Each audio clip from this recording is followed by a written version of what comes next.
দাদা সব সকলের শরণে আমার শত কোটি প্রণাম। গুরু পরিবারের সকলের শরণে আমার শত কোটি প্রণাম। ওদের অনলাইন অধিবেশনে উপস্থিত দাদা ও মায়েরা, সবাইকে আনন্দ জয় গুরু। আসলে আজকের যে আলোচনার বিষয়, বিশ্বাসের মতো আর সিদ্ধি নাই, এই আলোচনার বিষয়ের সাথে কিন্তু আমার বাবার জীবনের উম, কর্মধারা, আমার জীবনের কর্মধারা জড়িত। আমি ছোটবেলায় দেখতাম যে আমার বাবা ব্যবসা করেন। বড় হওয়ার পরে বাবার শারীরিক অবস্থানের অবনতির কারণে একটা পর্যায়ে আমি বাবার ব্যবসায় গিয়ে বসলাম। বসার পরে আমি দেখলাম বাবাকে মানুষ বিশ্বাস করে ভৈরব থেকে লক্ষ লক্ষ টাকার মাল বাকিতে দিয়ে দেয়। বাবা এই মালটা আবার বাবার দোকান থেকে বাকিতে বিভিন্ন কাস্টমারের কাছে বিক্রি করেন। কইরা ওই টাকাটা আবার তাদের কাছ থেকে বিক্রি করার পরে তারাও, বাবার ওই কাস্টমাররা, বাবা তো বিশ্বাস করে কাস্টমারদেরকে দিলেন, তো ওই কাস্টমাররা আবার ওই মালটা নগদই হোক আবার বাকিতেই হোক আবার বিশ্বাস করে অন্যদের কাছে দিল, দিয়ে টাকা নিয়ে আসলো বাবাকে দিল। বাবা আবার ওই বিশ্বাসের মর্যাদা রাখতে গিয়ে যে মহাজন যত দিনের জন্য বাবাকে বাকিটা দিলেন, ধরেন 15 দিনের জন্য বাবাকে একটা বস্তু দিলেন, 100 ব্যাগ মাল দিলেন। কথা ছিল 15 দিন পরে টাকা দেওয়ার জন্য, বাবা 15 দিন পরে ওই টাকাটা দিয়ে দিলেন। অথবা ওই টাকাটা দিতে গিয়ে কিছু টাকা শর্ট হলো, বাবা বললেন মহাজনকে যে আমি টাকাটা দেওয়ার কথা ছিল আজকে, কিন্তু আমি এতটুকু পারিনি। ধরেন 100 টাকা দেওয়ার কথা ছিল, 70 টাকা দিলেন। বললেন যে 30 টাকা আমি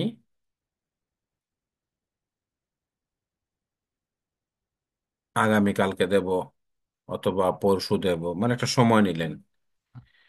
তো আছে, বিশ্বাসের মতো একটা সিদ্ধি নাই। একমাত্র ব্যবসা যেখানে কাজ করে বিশ্বাস, যেখানে একটা ফর্দি, কোনো জায়গায় বলে ফর্দি, কোনো জায়গায় বলে টোকা, ইংলিশে বলে ইনভয়েস, বিভিন্নভাবে তাকে তার নামকরণ করা হয়। এই টোকার মাধ্যমে অথবা ইনভয়েসের মাধ্যমে আমরা একজন আর একজনকে বিশ্বাস করে ক্রেডিটের মাধ্যমে, মানে বাকির মাধ্যমে আমরা ব্যবসা করে থাকি, দৈনন্দিন লেনদেন আদান প্রদান করে থাকি। এখানে ওই বিশ্বাস, যার যতটুকু ওই বিশ্বাসের উপরে ভিত্তি আছে, ওই বিশ্বাসের উপরে বিশ্বাস আছে। অর্থাৎ আমাকে উমাশঙ্কর দাদা 100 টাকা দিলেন 1 মাসের জন্য বিশ্বাস করে। আমাকে যখন তিনি বিশ্বাস করে 100 টাকা দিয়ে দিলেন, তখন আ- যখন আমি 100 টাকা পেয়ে গেলাম, তখন আমাকে মাথায় রাখতে হবে ওই 100 টাকা 30 দিনের দিনে ওনাকে কিভাবে পৌঁছানো যায়। এটা যদি 29 দিনে পৌঁছানো যায়, আরো বেশি মঙ্গল, একদিন আগে পৌঁছানো গেলে। কিন্তু বর্তমানে যে আমাদের অবস্থান, আমরা আমাদের বিশ্বাসের ঘরে নাই। সামাজিক প্রেক্ষাপট তথা বিভিন্ন কারণে আমাদের বিশ্বাসের অবস্থানটা এখন আর নাই। এটার পিছনে কারণ হচ্ছে আমাদের বিশ্বস্ততায় অভাব। বিশ্বস্ততায় অভাব বলতে কি বোঝায়? বিশ্বস্ততা বলতে আমরা প্রথমত আমরা পরিবারকেই বিশ্বাস করতে পারি না। পরিবারে মায়ের প্রতি আস্থা রাখি না, বাবার প্রতি আস্থা রাখি না, বাবাকে বিশ্বাস করি না, মাকে বিশ্বাস করি না, নিজের ছেলেকে বিশ্বাস করি না। আমরা তো আসলে বিশ্বাসটা নিজের পরিবার থেকে তৈরি করে, তো বিশ্বাসের অবস্থাটা নিজের পরিবারে প্রচন্ড শক্তভাবে আহ, শক্তভাবে বিশ্বাসটা অটুট রেখে, এখানে পরিবারকে বলতে কিন্তু ঠাকুরও আছে পরিবারে। আমরা আমাদের মনে রাখতে হবে আমাদের পরিবারের ঠাকুর সহ আমাদের পরিবারের ঠাকুর একজন সদস্য। আমাদের মাথায় ঠাকুর আছেন, আমরা প্রতিদিন ঠাকুর আহ, এর সেবা দিই। তাকে তাকে সেবা দিয়ে আমরা সেবা খাবার খাবার চেষ্টা করি। প্রতিদিন আমরা যাই কিছু বাজার থেকে কিনি, তার জন্য কিনি। তো তার প্রতি কিন্তু আমাদের একটা বিশ্বাস রাখতে হবে। আজকে তার প্রতি আমাদের বিশ্বাস নাই গতিকেই কিন্তু আমরা এত ইনডিসিশন নিয়ে থাকি। আসলে আমি প্রায়শই একটা কথা বলি যে সব তার ইচ্ছে। আমি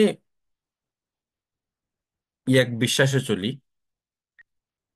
আমার বিশ্বাস একটাই, আমার ভিত্তি একটাই, যে তার ইচ্ছেই মঙ্গল। আমি একটা কথাই মানে পরিশেষে বলবো যে তাকে যদি বিশ্বাস করি, আমি যাকেই বিশ্বাস করি, আমি গুরু ধরেছি ঠাকুর, ঠাকুর অনুকূল চন্দ্র, আমি যদি তাকে সম্পূর্ণভাবে বিশ্বাস করে চলতে পারি, আমি যদি মাথায় রাখি যে তার ইচ্ছেই মঙ্গল, আমি যদি মাথায় রাখি গীতায় ভগবান শ্রীকৃষ্ণ বলেছেন তুমি কি নিয়ে কাঁদছো,